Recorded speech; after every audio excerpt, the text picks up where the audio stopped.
All right, this is Jeff Zimmerman here with the legendary Ken Shamrock, UFC Hall of Famer, pioneer, icon of mixed martial arts, fought WWF back in the days when I was growing up, and we'll get into that a little bit, set a bunch of pay-per-view records back in the time, and was dubbed the world's most dangerous man, and has got his Valor Bare Knuckle fighting coming up on October 27th in Jacksonville, Florida, which we'll get into.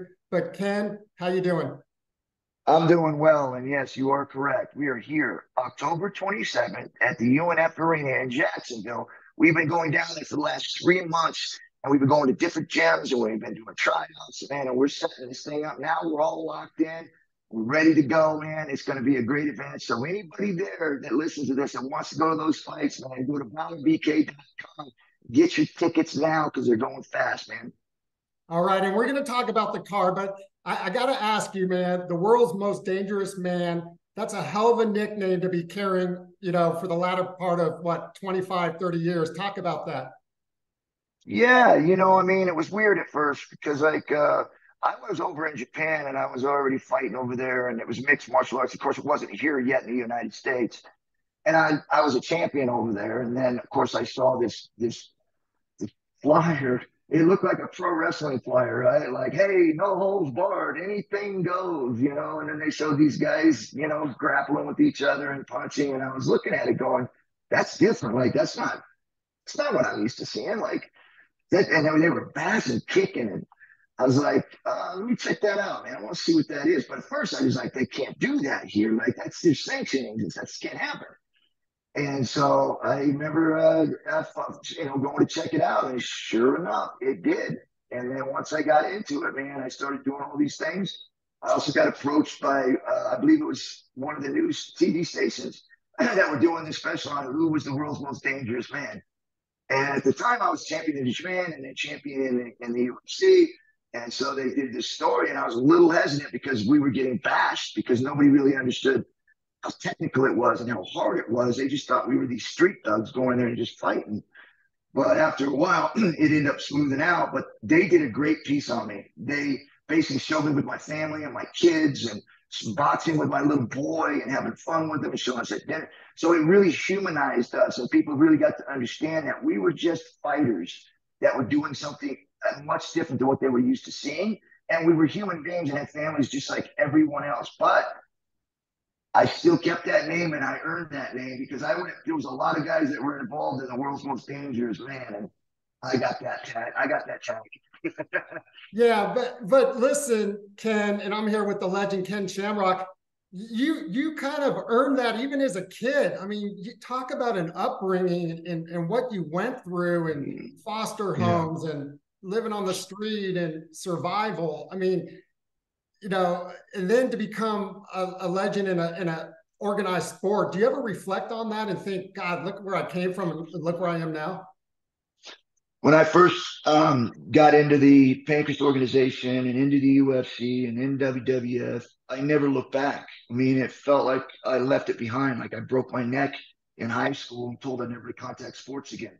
Once I started playing football 2 years later, I never thought about it again. And I know a lot of people have a hard time understanding that, but I was always that person that really never wanted to reflect on anything bad had happened to me.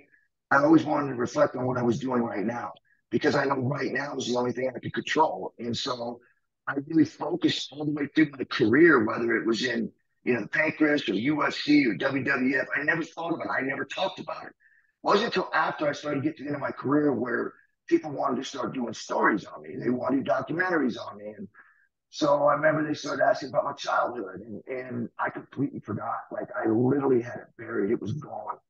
And I remember going back and starting to remember all the things that I went through. I literally got depressed. I had to stop one of them and just tell them I couldn't do it because I forgot about all the bad things that had happened.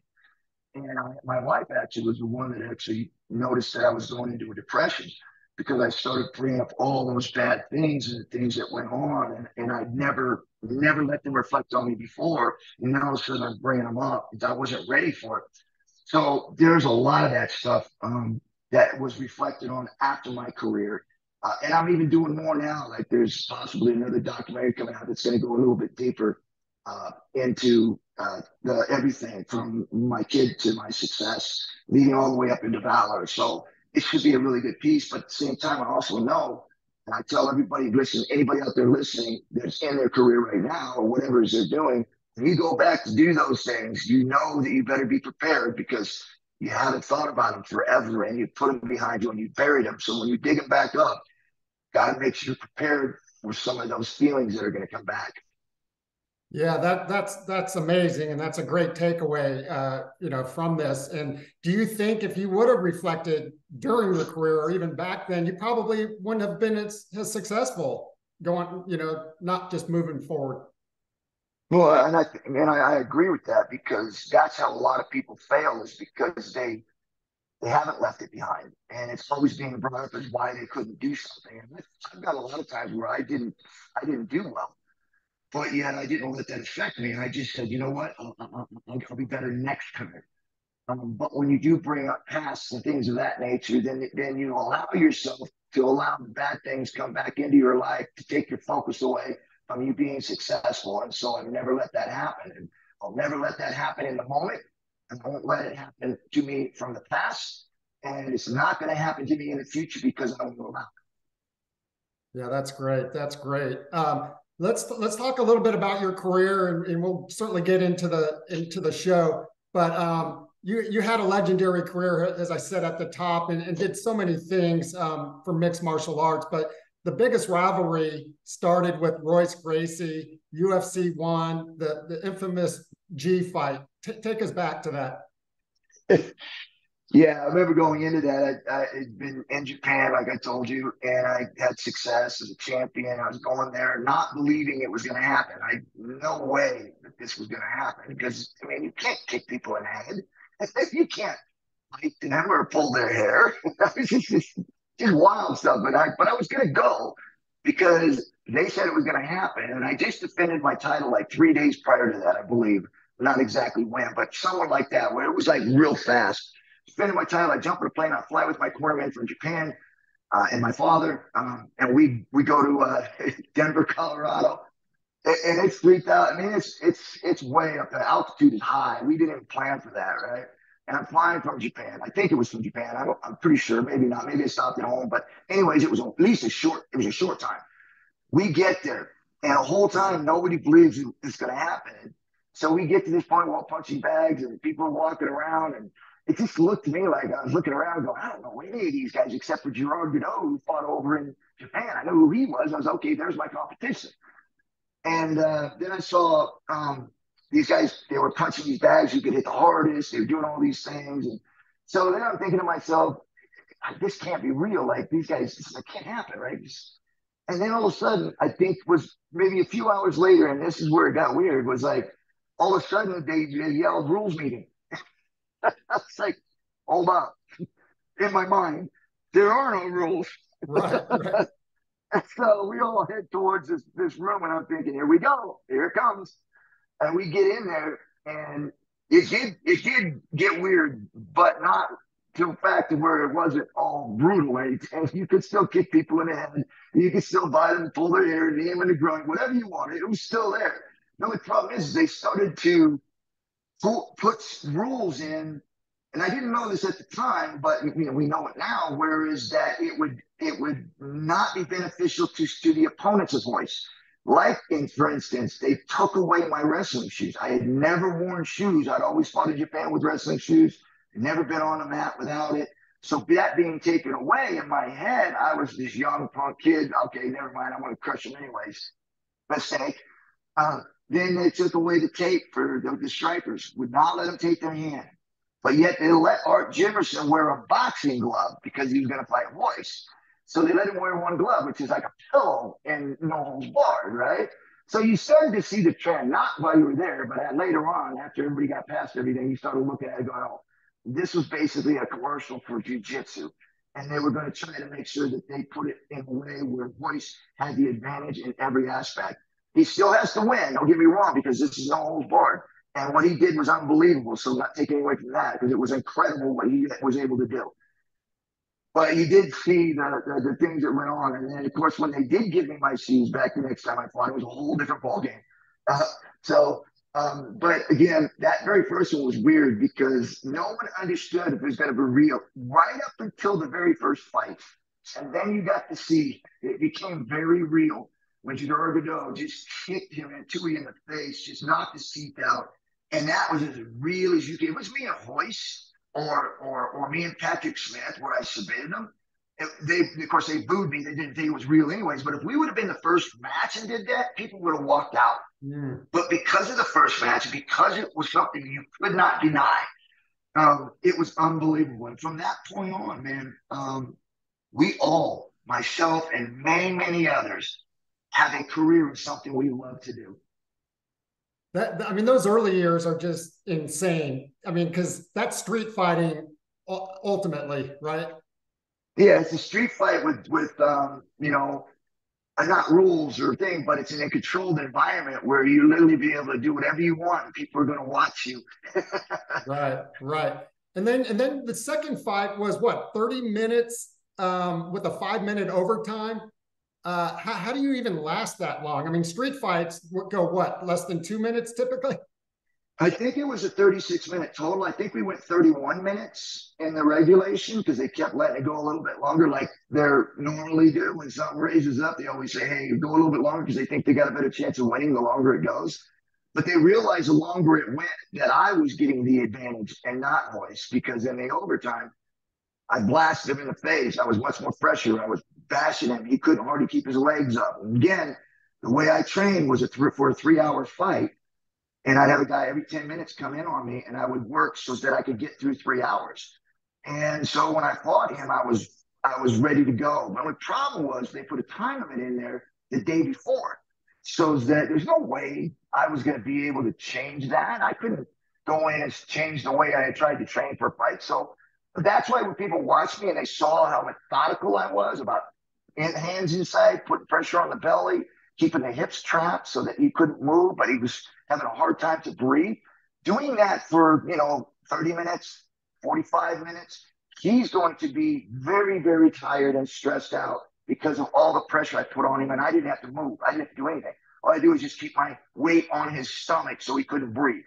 And that's what I did. If you watch that fight very closely, my whole point was to keep him to struggle to breathe and then be able to trap his hips so he's not able to get his legs around or over and keeping his hips flat on the ground. And then he'd have to force his way out, which means he'd have to use more energy to be able to get out of that position than I would. So what I did was just basically change his strategy around like they always do when you put you in the guard and they start heel kicking you. It doesn't do anything to you, but it makes you want to move. And the more you move, the more opportunities they have.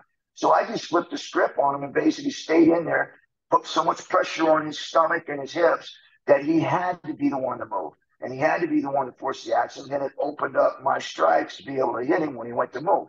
So it was a real game strategy. But again, most people who watch the fight, especially today's where it's so much action, it's boring.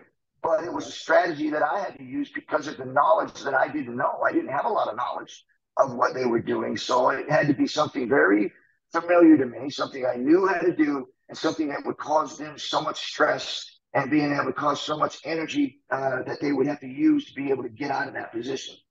Right, right. And obviously the most recent one, which I vividly remember, because I'm in Texas, by the way, I'm in Dallas, Lions Den, 2006, the Bellator fight that ended prematurely a little bit. To this day, I don't, what is it that I'm missing? I mean, it was a clear groin shot. It was clearly a, um, I don't want to say intentional, but he definitely didn't care where it landed because he came from the floor up, didn't touch any part of my stomach. And they even showed it slow motion. I mean, like, to this day, I still don't know what the commission's looking at. If they're not saying that wasn't a foul, someone tell me what is. Right. Right. Where does your relationship with Royce stand today? Obviously, you guys went into the Hall of Fame together. Dana called you guys, no one's going to do more for the sport in and out of the octagon than you two. what's your relationship today with Royce? Yeah, I'm fine. I still struggle because if it was me and the integrity of being a fighter, I would have already gone out and said, yes, it was a low blow. My bad. Yeah, but I can't control what the judges do. They awarded it. That's what it is. I feel bad for Ken. It was my mistake, but I'm in there to fight, and it was a mistake. But, he didn't do that. I mean, he's basically trying to not, trying to make it sound like, well, that's the way we used to fight. You should have prepared for it. And it's like, he literally said that. And I'm like, that doesn't make sense. It's just like, Right. we're in a different generation, dude. You Yeah. can't Yeah. just say, oh, we used to do it, so it's okay. Right. Crazy. Crazy. Um, let's talk about one other rivalry real quick. Obviously, Tito Ortiz, kind of the new blood, coming in, the cocky, arrogant. I mean, you guys all have that in you, right? I mean, you Oh, have yeah. to get into that cage and have the doors locked on you. But talk about, what you went through with Tito and just, and again, Dana White credits, those fights for, springboarding, the rise of the UFC. Yeah, it was weird too because I remember I was over in Japan. I just finished up over there. Obviously, I was struggling in my career at that time. I'd had a knee that had torn ACL. I hadn't gotten it fixed. I was wearing a brace on it. Obviously, people go, "Well, you can't fight." Yeah, you can. If you don't blow your knee out, you can fight with a torn ACL. It's just you're not going to be very stable. And I just didn't want it because I had already had a contract with Japan. I had so many fights lined up. I didn't want to back out of them. So I had to get by with where I was at. I torn it probably 6 or 8 months prior to that. And I don't know. I just, for that, whatever reason, I believed that it didn't matter. I just tape it, put a pad over it, and just go. And that's what I did. And, I did okay. I won some fights, lost some fights, but probably would have better in hindsight, get it fixed, take a year off. But I just didn't want to. And so it led into me going into this time where Dana came to me, and I was right. I already had my surgery scheduled, and I was going to get it fixed. And I remember we ran into each other in Vegas, and he approached me and said, because Tito, who was a tremendous fighter, plenty of character, probably at that time, pound for pound, probably the best MMA fighter in the world, in my opinion, at that time. And they approached me and say, "Hey, how'd you like to fight Tito?" And I was like, "Well, I've already got scheduled for my knee surgery and all that." And they're like, "Oh, even because I told him I've been fighting on it." I said, "I guess I could do it again, but I mean, I'd rather be able to fix it and then fight him." And he says, "Well, we don't. Basically, we have to have it now because they were dying. They were only getting $20,000 to $30,000, 30 people or 30,000 buys at that time." With Tito, and they've been doing this for 2 years, and it just weren't getting the draw. And it wasn't Tito's fault. It was just there was nobody for him to fight to be able to build a fight up. And so when they approached me, I just said, "Okay, I'll do it." And of course, there were some stipulations that I put in there. I'm not going to get into those because that's a whole other deal. But I said that I'd do it. And I remember when Dana talked to me, he talked about the buys, and I told him, "Dude, I'll crush that." And he looked at me and he says, "I don't know, man. We've had a lot of guys come in and say that they can do it." And I said, "I'm not saying it. I'm telling you." I said, I can triple that." And he's okay, we'll see. And of course, we had this deal in place. And so I went there and I trained, and it was tough. Don't get me wrong. I know going into the fight that just like I've always been able to do throughout my career, I had to make sure that I put myself in the best position to win, but I felt I could do it. And so I remember training for it going into the fight. It was like I couldn't even get through a full week of training. It would swell up, it would ache and ice it. But I wasn't going to back out of it. I wanted to do this because UFC was dying. I mean, they literally were talking about closing the doors, and I just didn't want to see that happen because that's my legacy. And so I remember going through that, and I finally get to the fight, and man,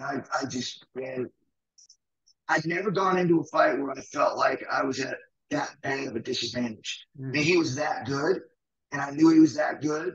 And I knew the capabilities I could have had, and that it would have been a great fight. But I did this, I had to get lucky.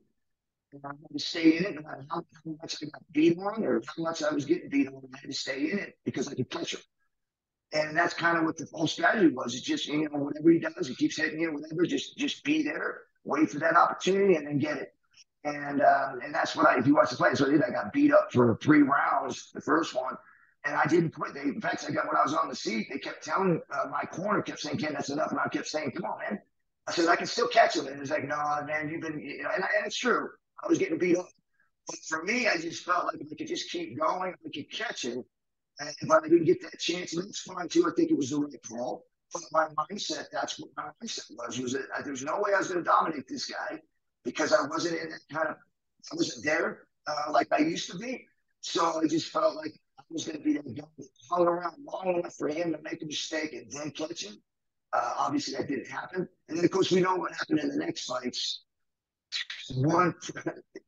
After you see when I went through the first one, they stopped it, and what, 1 punch or 2 punch landed. I was like looking at, like, what are you doing? What are you doing? It's like, let me get beat up. I want on my shield. Stopped it. That didn't work. And then, the third one, still that was also disappointing, even though I realized after that third one, this was just repeating something that's going to keep happening. And so I understood that. But again, like I said, man, with my reputation and how I was always able to fight, why they wouldn't let it just go and let me be the one to decide it, it bothers me to this day because I felt like I could have taken a pretty good ass whooping and then still made it a fight in the end. Yeah, especially with your reputation and everything that preceded you. It's now you see fights kind of getting stopped when 1 punch lands. Yeah, yeah. Yeah, and that was the start of it. I believe that was the start of it. I get it too. You rather err on the side of caution than not because if something happens, then it just looks really bad. So I get it. I understand it, and that's why you never heard me ever really truly complain hard about it because I knew that when they did stop those were ones that okay, yeah. Other than the second one, that one was stupid. Just asinine for them to stop that one. But the first one, get it. The last one, I get it. I was older. I was like 51 or something like that. So I get it. They're trying to protect a guy that, is a celebrity or, a Hall of Famer there. So I get it. But yeah, it was rough for me because I know who I am as a person. I'd never want anybody to stop a fight, man. Let them beat me down until I can't go no more. That's just me. Yeah, yeah. It goes to where you came from for sure. And 2 real quick ones, Ken, and then we'll get into what's going on today. Because this generation, I feel like, they don't know all this history that you're sharing right now. I heard someone, I think Kenny Smith, NBA analyst, said there's players today that don't even know who Patrick Ewing is. So it's insanity, right? But you had a rivalry with The Rock, the biggest movie star. Box office, going right now, and you had a rivalry in wrestling.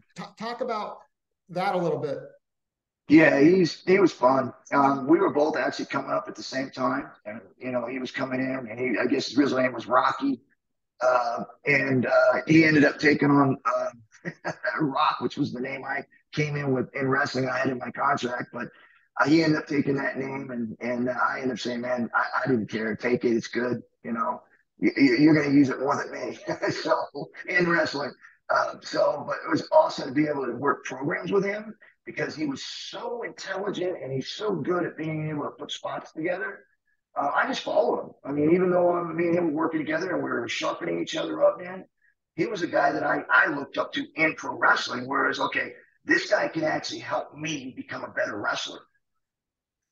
Wow. That's crazy. So both your nicknames have stuck, The Rock and the most dangerous man in the world. Well, my first original name when I came into the original UFC and then I brought it into pro wrestling, I just never used it, was Ken the Rock Shamrock, Ken the world's most dangerous man. So I've had several of them that were carved out in my contract. Very, very cool. I bet a lot of people didn't know that. Nope. And then a guy that kind of burst onto the scene and kind of made street fighting popular in the new age, Kimbo Slice. You got a slice of Kimbo. Yeah. Unfortunately, he passed away way too soon. But what was that Yeah, like? that was sad. That was sad. What was it like fighting Kimbo? Yeah, that's another one of those at the end of my career where I felt like I had him. He tapped my arm. If you watched the fight when we were in there, he kind of did this in between tap because he didn't want anybody, like he didn't want to be. So he's kind of doing. So I eased up on it, thinking that the fight was over, and he popped up. I slid up, jumps up, he punches me, and they stopped it.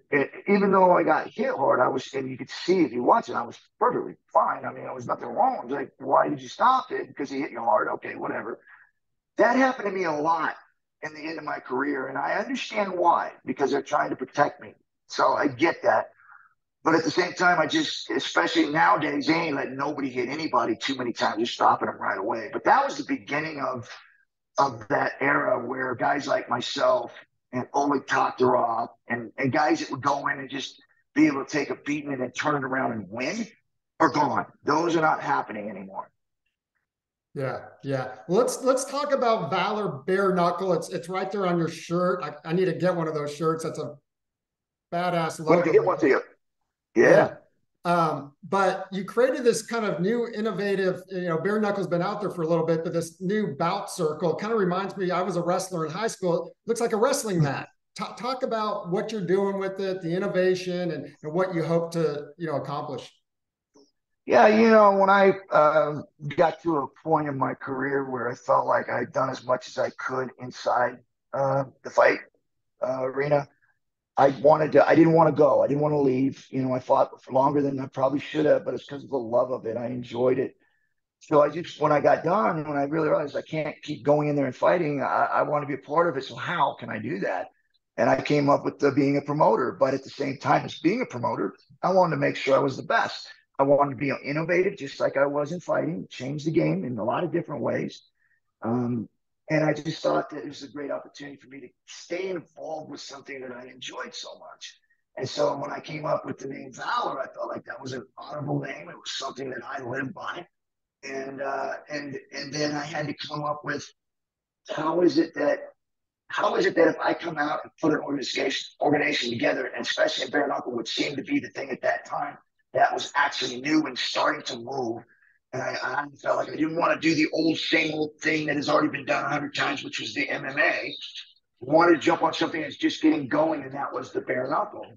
But I wanted to do it differently. And so I started thinking about in my career of things that I could change by listening to what people have been saying early on in my career. Like, for instance, when you look at the landscape of guys buying tickets and sitting on the floor, the complaint that everyone has is they can't see because of the ropes or the poles or the cages. And I thought to myself, why don't we just take them down? In my mind, like, what's the concept of it? Having ropes, and is it to keep fighters in because they don't want to be there? No. So I felt like, okay, let's just take those down because fighters don't need to be housed in a fighting circuit. They're going to fight. And so I felt like, okay, take that down. And the next thing I thought of is like, okay, what is the most boring thing in a stand-up fight? It's a clinch. It's like unbelievable. You realize if they took clinching out of boxing, how much faster boxing would be, how much fun it would be to watch boxing. But because every time someone throws a punch and they hug the other guy before he gets to counter, it's boring. And so I said, okay, let's take that out. And then tape on the hands. From my understanding of everything I know of my experience, is that my brain hurt worse by boxing 12 rounds with boxing gloves on than it did being able to fight without gloves on. I mean, pure, like open hand striking, bare knuckle, I did it all. And boxing gloves hurt my brain worse after training than bare knuckle or open hand. And so I felt like I'm going to bring it back to the pure God-given, back to the beginning. Even when boxing first raised its head, it was two guys walking out saying, okay, let's go. They didn't go back to the locker room or their house and tape their hands and put gloves on and then go fight. Fought right there. And nobody was getting killed. Nobody was dying. Nobody was getting serious brain damage. And so I felt like, let's do that. And so we did that. We did a show in 2019. It was unbelievable. More than I actually expected of how fast and exciting it would be fighting in the Bout Circle. And so here we are, getting ready to launch Valor again. Because of COVID and all the other things that had happened, we just didn't want to keep trying to shove it down people's throats when there was really, all these laws and things out there were keeping people from going out and having to wear masks and all these other things. And so said we'd wait for things to slow down and clear up a little bit, and then we'd launch. And here we are. October 27th at the UNF in Jacksonville, Florida, we're doing Valor Bare Knuckle 2. And so I'm very excited about it. We've had a lot of talent in the state of Florida.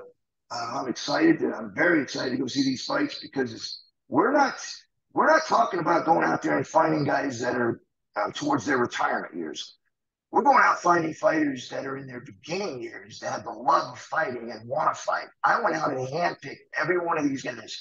I went to every single one of these trials and we matched them up accordingly. So that when this fight happens, it ain't about the names. It's about the fighters that go in that bout circle that are going to make a name for themselves on October 27th. That's great. That's great. I'm excited to check it out. Let's switch gears a little bit. Just in current day, you're seeing like a Logan Paul and a Dylan Dennis fight. You're seeing Tyson Fury and Francis Ngannou. From an old school guy like you who would fight anybody at any time and, no holds bar. What are your thoughts on these fights? Are they gimmicks to you, entertainment? How do you view this stuff? I think, when I first saw it, it was kind of a funny thing. It was like, oh, cool. It's a different type of fight, right? Like a tough man or something, it's entertaining. Then as I started seeing Paul and all these guys start organizing their own fight league and then seeing them bring in some of these ex-world champions from, the UFC, Diaz's last fight, it was just like, I know they're older, but from what Paul was able to do with those guys when he was in the ring was impressive. And then everybody's labeling him as this influencer boxer or whatever they're calling these. Man, that's not true. These are guys that are taking fighting seriously. They're training hard, putting themselves in the best position to win. Now, obviously, it would be a bad business move for Paul to fight a ranked fighter. People got to understand this is business. Like, these guys are genius, or the guys around them are genius on how they're presenting these boxing matches because they're putting them in a world-class fight without having world-class fighters. That's unbelievable. I would not have been able to see how this can happen, but I'm seeing it now. And it's very impressive that these guys are being built bigger than a lot of these world champion boxers. And it's for me to see these people getting angry and say, they're not real boxers, they're not this and that. Well, no, but they're still boxing. They're still going in and drawing more than world championship boxers are drawing. So how about you stop hating and start appreciating and start learning how these guys are doing it and implementing it? Because trying to hate on it, on something that's successful, to me is just stupidity. So after the first fight, with when I saw it, I was kind of like, I'm joking and made some comments. After the next couple fights, I looked at it. This is genius. This is absolute genius that this guy has been able to put himself in the names of world ranked boxers without ever having to fight one of them, but yet is making more money than all of them. Hey, my friends, figure it out because this guy's intelligent. Yeah, it's interesting, and I wasn't sure what your take would be on it, but I'm 54, so I'm a little bit of a traditionalist, but I covered the Jake Paul Nate Diaz fight here in Dallas, Ken, and I'm kind of the same way. They're fighting guys that MMA world champions. Yeah, they're a little bit older, but he's still beating them. Boxing is a part of MMA. They train in boxing, not to maybe the nth degree. And he's still beating these guys. You got to give him credit for that. And again, even though these guys, like you said they're a little bit older, but they're still world-class fighters. And he's been able to beat them. And in my opinion, he's putting himself in a position to give himself time to be able to fight a ranked fighter. Get himself to bet he's going to be able to fight guys that have those skills because they're, ex-world champions, whatever, that are coming in and he's beating them and he's moving himself up each time to where he'll be able to get into a position to be able to fight a ranked fighter and then be able to fight for a world title. There's no reason to throw him in now because, I mean, maybe he's ready. I don't know, but I know he looks pretty damn good. Yeah, yeah. I know calling out Canelo is probably a little bit premature, but he's a promoter at the same time. Right. And it's smart because he's putting himself in the same conversation with Canelo. Right. Even though, anybody with the, eye of boxers and understand what it takes to get there and be that world champion, he's not there yet. You could probably give him a fight, but not yet. And I think his promoters know that. But calling him out still puts him in that conversation. And then maybe a year or 2 or 3 down the road, he will be there. And then Canelo will be a little bit less. Right. And then they put them together, and now all of a sudden he's got a shot at winning. So it's pretty good. It's pretty smart. Like I said, I think what he's been able to do has been really intelligent. People around him are making good decisions and putting on the right fights. And so I'm happy for them, man. And that's why I don't get it with some of these people. Why do you hate for people to be happy and successful? That's where it bothers me. Yeah, it baffles my mind too. And we'll wrap up here in a minute. I'm with the legend, Ken Shamrock. Like I said, I met you about 10, 12 years ago up in Reno, and it was such an honor, and it's an honor now. Let me ask you, though, the heavyweight fight with Francis Ngannou, got Iron Mike in his corner going against Tyson Fury. Does he have a puncher's chance, or Tyson going to play with them for a little bit and then knock him out? Sure, he has a puncher's chance without gloves. Without gloves. Right. With gloves, no. I mean, let's get real. Boxing gloves, even if he hits him on the back, he's getting up. I mean, it's just, yeah. He would have to hit him so hard that he would be unconscious and then spitting snot bubbles. And with boxing gloves, it's hard to do, very difficult. So yeah, again, this is one of those fights where you look at it, it's entertaining. I mean, I want to watch it, and a lot of the people who watch it, I'm entertained, and that's what it's about, being entertained. And maybe he puts on a good fight. I don't know. We'll see. But I do know that Fury's a beast, right? And even when he's in his worst shape, which he is right now, he didn't train. He's still probably going to win that fight pretty easily. I don't want to put down Ngannou because he's a tough guy, but it's just tough in boxing to really outpoint somebody that knows how to do that stuff, right? They know how to move around the ring. They know how to score. They know how to rest. They know how to push. They know how to do all these things to keep you uncomfortable because they've been doing it so long. And so I just think that in this situation, he's in over his head. But I've always said this, man. If you really want to do these cross promotion fights, want to make it even, take the gloves off. Now I would say he has a puncher's chance now. Like now I would say it's even. Right. That's a great point, and no one would know better than you. Let me ask you this though, and this is a little bit controversial, but we talk about Jake Paul and the brilliance of him and his team, and look what he's doing for women's boxing, Amanda Serrano, and getting these paydays. Jake, nobody has gone toe to toe with Dana like Jake Paul. You fought in the UFC, you fought in the WWF, WWE. They're now have merged. They're, a massive worldwide $1 billion and all this stuff. Jake has been calling out Dana for not paying his fighters. That's why you see a Francis Ngannou take on this, Tyson Fury fight, go to the PFL. He's chasing, these dollars, which you can't blame him. What are your thoughts on that and that whole situation?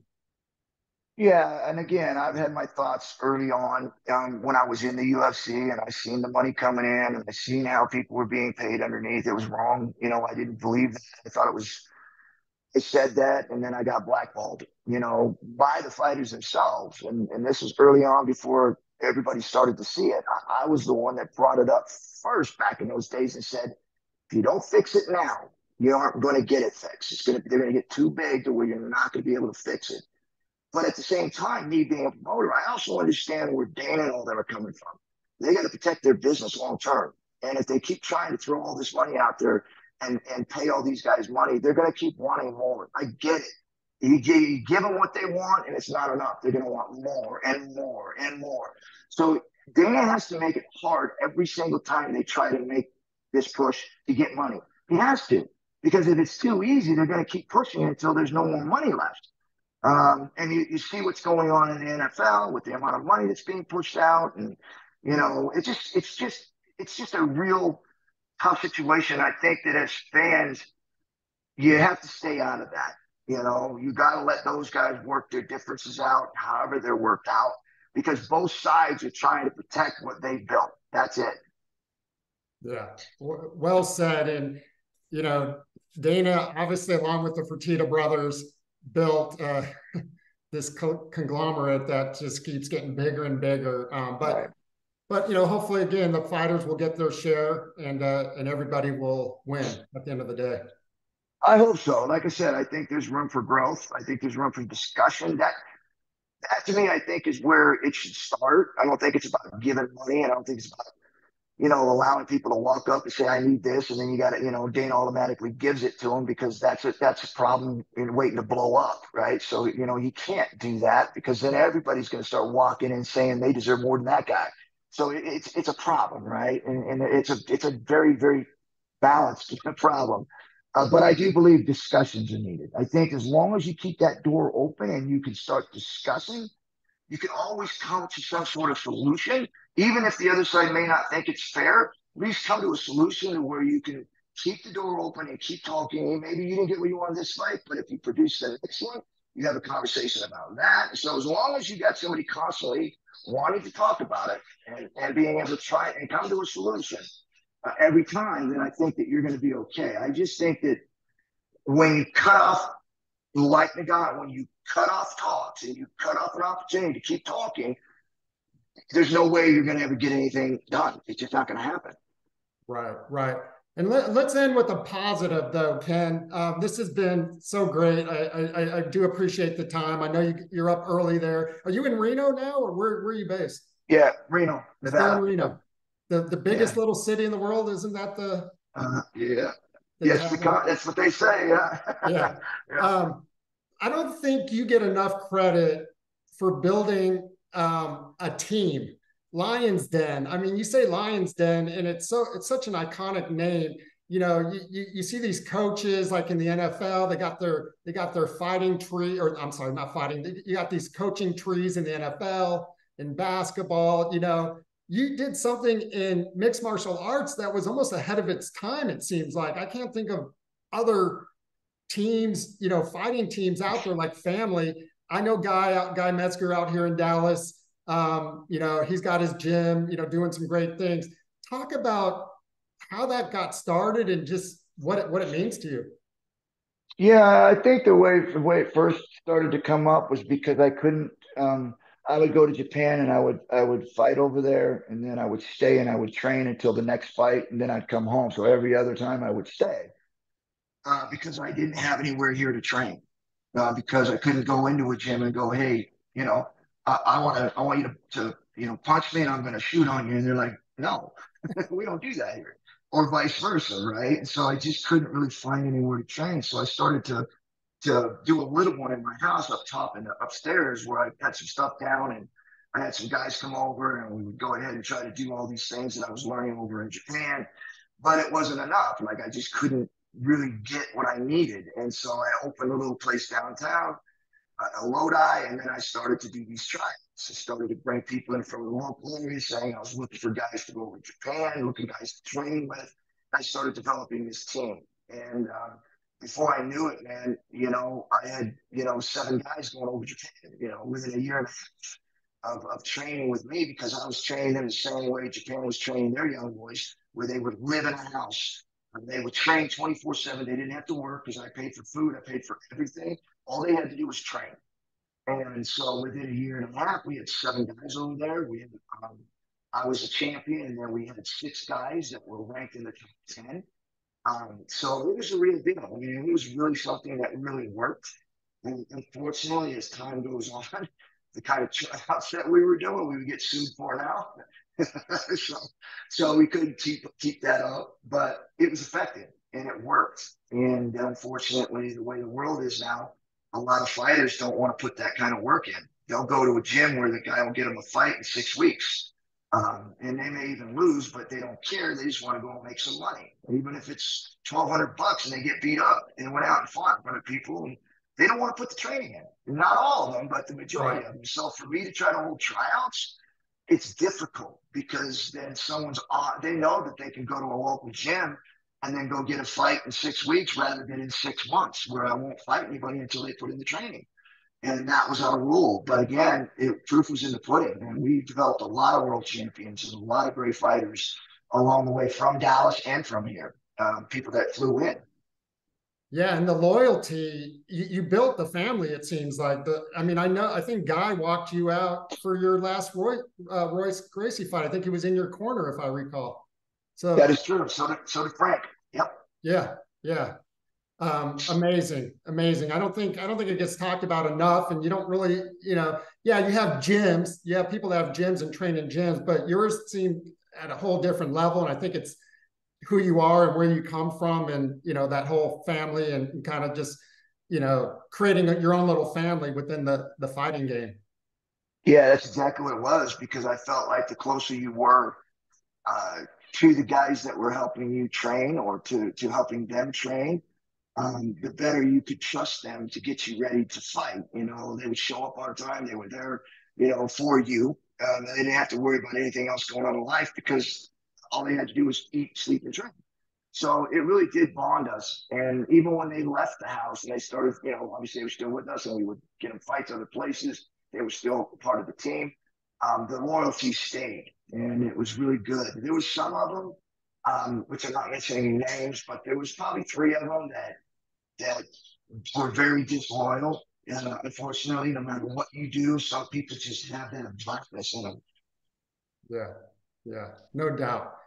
What should we expect, Ken? October 27th, Jacksonville, Florida, Wolf and Lavar, I think. What should we Yeah. expect, man, as you relaunch, Valor Bare Knuckle, and build this thing? Well, anybody that was around or heard about the very UFC, the very first ones, where it was just so much unknown, but the fights were fun and exciting. Nobody was really made a name for themselves yet, but when you watch the fights, you were like, "Wow, this is great, man! It's like the style is great."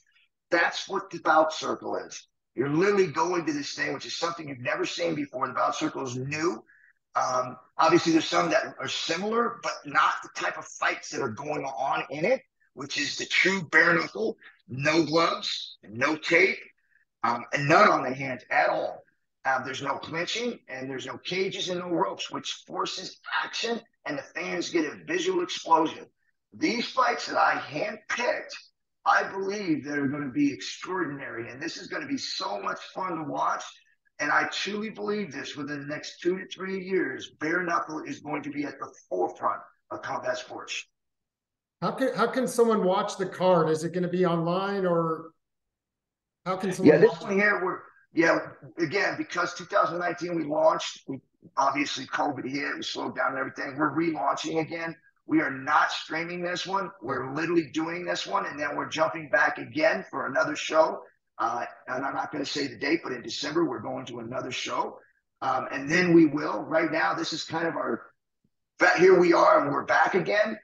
We will have an app that people will be able to go to and watch, to valorbareknuckle.com. You'll be able to go there and watch that. So, but that won't be on this one. It'll be on the next one. This one here, I believe, is going to be live, and you have to be there in Jacksonville to watch it. But our other next couple shows coming out, you'll be able to see them on our app and live stream it. Awesome. How many fights on the card, Ken? 14. 14. 14 fights. Wow. Yeah. Well, hey, they Yeah. going fast. Yeah. Yeah. No doubt. Right. It could end. It can end pretty quickly. Yeah. One guy connects, but you heard it here. Ken Shamrock relaunching Valor Bare Knuckle. You heard the concept. It sounds amazing. I can't wait to watch the growth. And you got to hear about his legendary fights with guys like Tito Ortiz, Royce Gracie, The Rock, the career, man. I can't thank you enough for doing this. I definitely want to do it again, as you continue to grow this concept, and it was a lot of fun, Ken. I appreciate it. No problem, man. Go get your tickets at valorbk.com, man. They're going fast. Go check it out. There you go. Thanks, Ken. All right, thank you.